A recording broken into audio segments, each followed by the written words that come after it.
Dari kematian Willem John Sertin di 1826 hingga munculnya Tuan Tanah Tionghoa Khu Tian Sek di 1842. Sejarah Balaraja adalah kisah perpindahan dan perubahan kepemilikan. Namun, di balik pergantian nama-nama di atas kertas, tanah itu terus berproduksi, terus menjadi denyut kehidupan bagi banyak orang. Kini, kita melangkah ke tahun 1863. Sebuah dokumen baru dari Java Bode mengungkap bahwa Balaraja bukan lagi sekedar tanah perkebunan.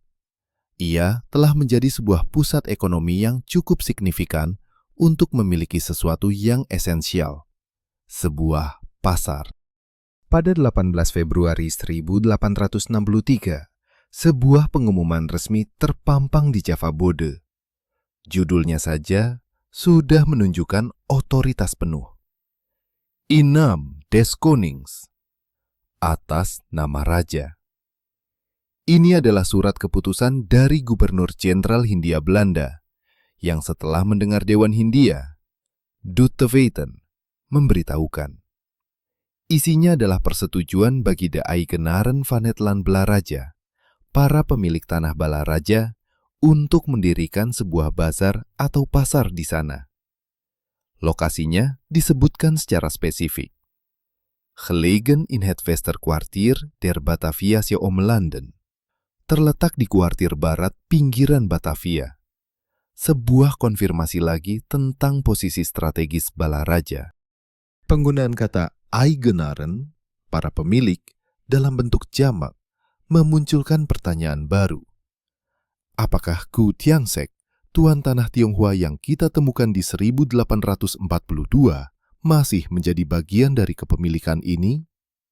Atau kini Balaraja dimiliki oleh sebuah konsorsium, sebuah kelompok yang mungkin melibatkan lebih banyak pihak Eropa atau Tionghoa? Namun, yang paling mencolok adalah betapa detailnya regulasi yang diterapkan. Pasar Balaraja harus tunduk pada Reglement voor den Pasar te Cikarang, Peraturan Pasar Cikarang dari Stadsblad 1854. Dan ada satu ketentuan krusial. Behoudens bepaling dat op Pasar te Balaraja alleen de zondags van elke week markt mag worden gehouden. Dengan ketentuan bahwa di Pasar Balaraja hanya pada hari Minggu setiap minggu pasar boleh diadakan. Bahkan, aktivitas ekonomi paling dasar pun, seperti pasar, tidak luput dari tangan besi kolonial. Bukan hanya diizinkan, tetapi diatur hari, jam, dan bahkan cara pelaksanaannya. Ini bukan pasar yang tumbuh organik dari kebutuhan lokal, melainkan sebuah entitas yang dikendalikan penuh oleh sistem.